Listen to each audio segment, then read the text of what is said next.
दिमागी तौर पर बीमार एक शख्स की इस हरकत पर चर्चा करने से पहले आप जरा ये भी याद कर लें कि कर्नाटक में एक लड़की ने बुर्के में जिस तरीके से अल्लाह अकबर का नारा बुलंद किया था, शायद आज हर दिल में इसी नारे की जरूरत है और अल्लाह सबसे बड़ा है ये मानने की और इस पर यकीन पुख्ता और कामिल करने की बेहद जरूरत है।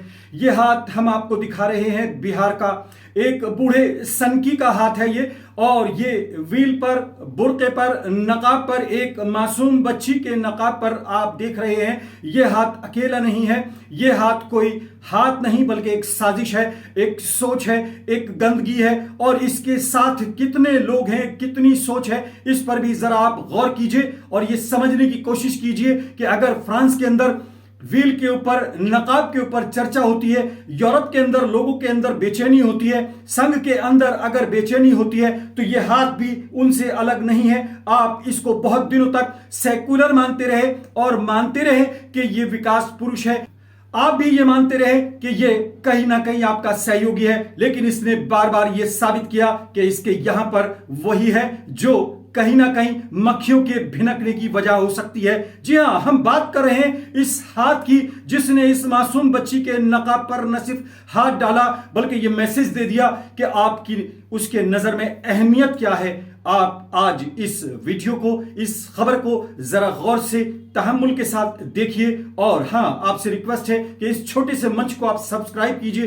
कम से कम आपकी एक आवाज तो ऐसी हो जो आपके लिए बोल सके, क्योंकि आपके लिए जो आवाज बोलती हैं या बोलती दिखाई देती हैं, उनके पर्दे के पीछे क्या है, उनके पीछे क्या है, आप उस सच्चाई को भले ही समझे ना समझे, लेकिन इस आवाज को जरूर मजबूत करें जो हमेशा आपके लिए बोली है। आपके लिए इसने जो भी कुछ किया है वो आपको भले ही पता ना हो, लेकिन ये आपकी वो आवाज है जो हर बात के लिए उठती है। हालांकि मैं माजरत खा हूं, मैं माफी चाहता हूं कि बहुत दिनों से ये हरकत हो चुकी, कई दिन इसको गुजर गए हैं। मैं सोच रहा था कि कौन बोलेगा, कोई नहीं बोला, और तब उसके बाद लगता है कि इस तरह की चीजों पर बोलना बेहद जरूरी है। आपसे रिक्वेस्ट है कि चैनल को सब्सक्राइब कीजिए। मैं बहुत जल्द हाजिर हो रहा हूं। जी हां, बिहार से आने वाली इस वीडियो को देखकर तमाम लोग कहीं ना कहीं हैरान हैं, परेशान हैं, बेचैन हैं, लेकिन सवाल उठाने की हिम्मत शायद किसी की नहीं है। कुछ लोग कह रहे थे कि जब जब जुल्म होगा जिहाद जरूरी है, लेकिन उनकी जबान पर भी ताले पड़े हुए हैं। जो लोग संसद के अंदर हमदर्द होने का दावा करते हैं वो भी कहीं ना कहीं बिहार के अंदर समझौता करके सत्ता में शामिल होने की जुगत में लगे हुए हैं। कुछ लोग बैरिस्टर हैं, कुछ लोग बड़े लीडर हैं, लेकिन जहां जरूरत होती है वो कहीं खामोश नजर आते हैं। आज फिलहाल उन लोगों पर उंगली उठाने के बजाय, उनको क्रिटिसाइज करने के बजाय, उनकी तनकीद करने के बजाय आपसे सिर्फ गुजारिश है कि आप ये समझने की कोशिश करें कि ये हाथ किसका है। यह हाथ अकेला है या इसके पीछे कुछ सोच है, या यह अचानक हाथ उठ गया है, इसने नकाब को खींच दिया है, आपकी इज्जत को तार तार करने की कोशिश की है। लेकिन उससे पहले आप याद कीजिए, इसी नकाब के अंदर एक बहादुर बच्ची ने कर्नाटक के अंदर वो मैसेज दिया था जिसने पूरी दुनिया में बता दिया था कि अल्लाह अकबर, अल्लाह ही सबसे बड़ा है। और अगर आपके अंदर हिम्मत है तो आप बता सकते हैं कि हम उसी पर यकीन रखते हैं, उसी की वजह से हम जीते हैं, उसी की वजह से हम सब काम करते हैं। और कुरान में बाकायदा जो हुक्म है, आप पर्दे को लेकर बहुत कैजुअल हो गए हैं, हम भी कैजुअल हो गए हैं। हमको लगता है पर्दा शायद सिर्फ एक फैशन का एक तरीके से तरीका है, लेकिन पर्दा जितना जरूरी है उसकी वजह आज आप समझ सकते हैं, क्योंकि हर हाथ अगर उस पर्दे को नोचने की कोशिश करता है तो आप समझ सकते हैं कि उसकी अहमियत क्या है। आपको उसकी बका के लिए, उसकी बचाव के लिए, उसके तहफ्फुज के लिए आपको खड़ा होना होगा और ये बताना होगा कि हर हाथ जो नकाब की तरफ उठ रहा है हम उसको गंभीरता से ले रहे हैं। चाहे वो फ्रांस में उठ रहा हो, चाहे यूरोप में उठ रहा हो, चाहे वो चुनाव के जमाने में नकाब उतारने की घटनाएं हो, चाहे वो किसी और तरीके से हो, या फिर ये हाथ हो, इसको आपको गंभीरता से लेना होगा और यह समझना होगा कि आखिर यह हाथ नकाब पर ही क्यों उठता है। ये करप्शन के खिलाफ नहीं उठता, ये भ्रष्टाचार के खिलाफ नहीं उठता, ये रेप के खिलाफ नहीं उठता, ये मुजफ्फरपुर की उन मासूम बच्चियों के ऊपर जुल्म होने के खिलाफ नहीं उठता, जिनको समाजनी में, जिनको अगर बात करें जो एक तरीके से उनके लिए गृह बनाए गए हैं, महिला आश्रम बनाए गए हैं, उसके अंदर उनके साथ होने वाले जुल्म करने वालों के खिलाफ नहीं उठता। वो इस नकाब पोश मासूम बच्ची को नौकरी देने के नाम पर, नौकरी देने के मौके पर उसको बेइज्जत करने के लिए उसकी पूरी कौम को, उसकी पूरी एक तरह से कम्युनिटी को कहीं ना कहीं अपमानित करने के लिए, खींचने के लिए तो उठता है, लेकिन जुल्म के खिलाफ नहीं उठता, वहां पर होने वाले करप्शन के खिलाफ नहीं उठता। वो ये बताने की कोशिश करते हैं कि हम सेकुलर जरूर हैं, लेकिन हमारे यहां पर वही गंदगी है जिसको आप पहचान नहीं पाते हैं। ये तमाम वही लोग हैं जो कि कभी सेकुलर बन जाते हैं, कभी हमदर्द बन जाते हैं, लेकिन अंदर से इनका भीतर, इनका अंदरूनी हिस्सा कितना सड़ा हुआ है ये आप देख सकते हैं इनके इस कृत्य के बाद। एक और बयान आप जरा सुनते चलिए, हालांकि वो साभार हम आपको सुनवा रहे हैं, उन्होंने क्या कहा जरा ये सुन लीजिए। उसके बाद मैं ये भी सुनवाऊंगा कि इनके विचार रामचंद्र जी के बारे में क्या थे, वो भी जरूर सुनिएगा। लेकिन ये देखिए क्या कह रहे हैं, इस हाथ के बारे में इनकी सपोर्ट क्या है, ये भी सुनिए कि क्या कहा इस शख्स ने। अरे वो भी तो आदमी है ना, पीछे नहीं पड़ जाना चाहिए। छू दिया नकाब तो इतना हो गया, कहीं और छूते तब क्या हो जाता।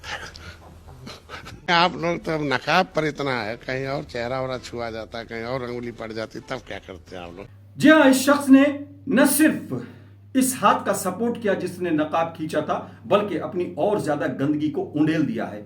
ये नापाक शख्स इसलिए भी है कि रामचंद्र जी जैसी शख्सियत को भी ये कहीं ना कहीं अपमानित करने की कोशिश करता रहा है। हालांकि रामचंद्र जी वो आईना है, वो सूरज है जिनके ऊपर धूल नहीं डाली जा सकती। उनके बारे में इस शख्स के क्या विचार थे ये भी आप सुनिए और इसकी गंदगी को समझने की कोशिश कीजिए। राम और निषाद राज का जो जन्म है वो मखौड़ा घाट पर नियोग पुत्रेष्ट कामी यज्ञ में नियोग विधि से खीर खिलाने के बहाने हुआ। खीर खाने से तो कोई बच्चा हो नहीं जाएगा ना, तो एक तरीका था, एक सम्मानजनक तरीका था। उससे कहते हैं कि दशरथ के वो तथाकथित पुत्र है, असली पुत्र वो श्रृंगी ऋषि निषाद। जी हाँ, ये वो लोग हैं जिनकी जबान न दिमाग न इनका अपना वजूद काबू में है। इनको कुछ वोट मिल जाते हैं और ये फिर नौजुबिल्ला खुदा बनने की कोशिश करते हैं पॉलिटिकली। ये जो सोचते हैं वो इनके हाथों से कहीं ना कहीं अमल में आ जाता है, इनकी जबान पर आ जाता है। आज आप इन पर चर्चा बिल्कुल मत कीजिए, आज आप चर्चा कीजिए अपने ऊपर, अपने गिरेबान में झांकिए। आप देखिए कि इस नकाब के ही लोग क्यों खिलाफ हैं, क्यों इसको उतार कर फेंकना चाहते हैं, क्या उनको इसके अंदर नजर आता है। ये बहुत सोचने की बात है। आप नकाब को किस तरह लेते हैं ये सोचने की बात है। आप नकाब को एहतराम के साथ लेते हैं या फैशन के तौर पर लेते हैं, ये बहुत जरूरी है। आपके घर में कितना राइज है, कितना उस पर अमल हो रहा है, इस पर सोचिए और ये देखिए कि आप उसका कितना एहतराम कर रहे हैं। उससे पहले मैं आपको फिर याद दिला दूं, कर्नाटक के अंदर स्कूल के अंदर बहुत परेशानियों के बावजूद इस मासूम बच्ची ने, इस लड़की ने जो मैसेज दिया था, जो पैगाम दिया था, शायद आप भूल गए होंगे। एक बार आप फिर सुनिए।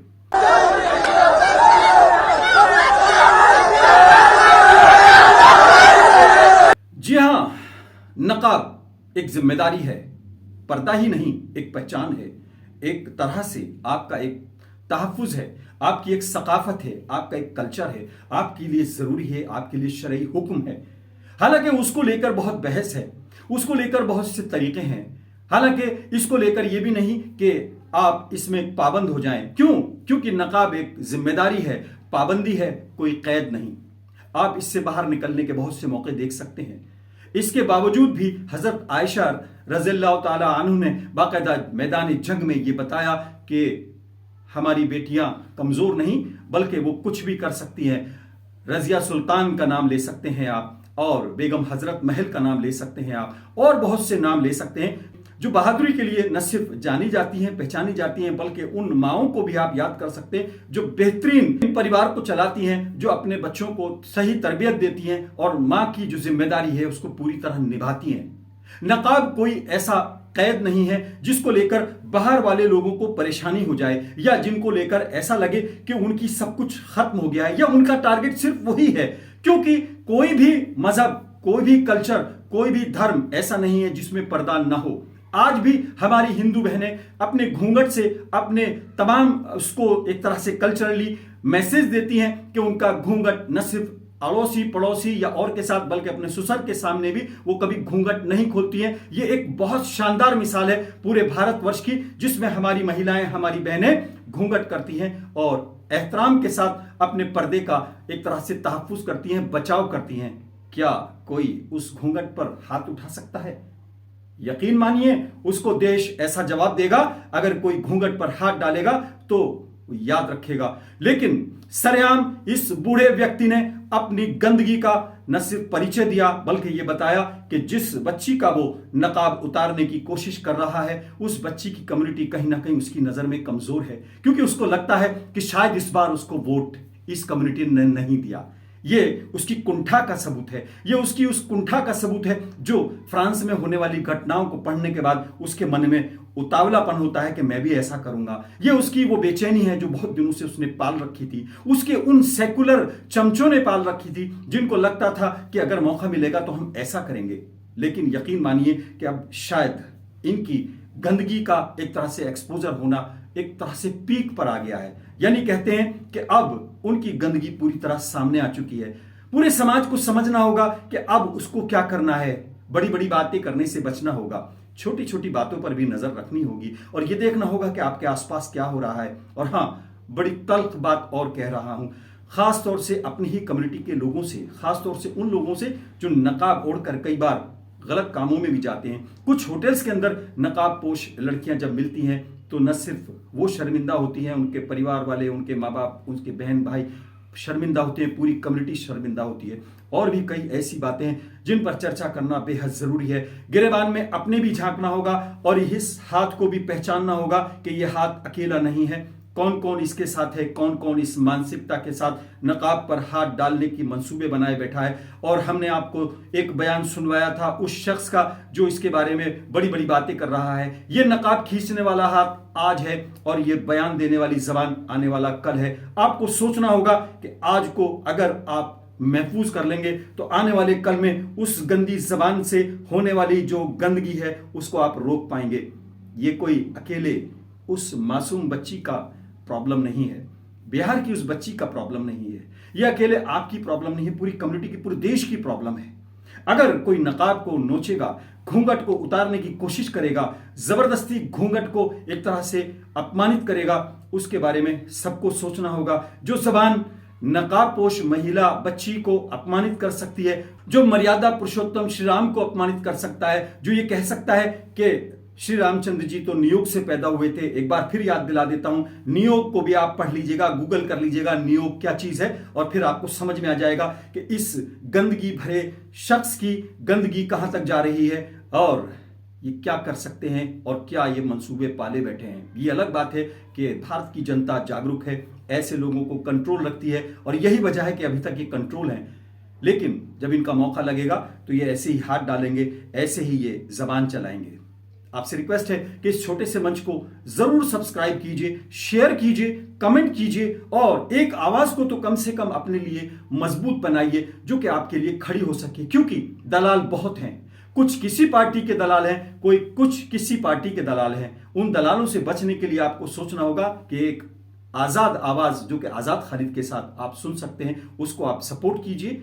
कोई आपसे मदद नहीं चाहिए, सिर्फ इस पर आने वाले विज्ञापन के लिए 10-20 सेकंड अगर आप दे देंगे तो वो ही मेरे लिए सबसे बड़ी आपकी मदद होगी। लेकिन आपसे रिक्वेस्ट है कि इस चैनल को सब्सक्राइब कीजिए। आज फिलहाल इतना ही। अपने मेजबान आजाद खालिद को इजाजत दें।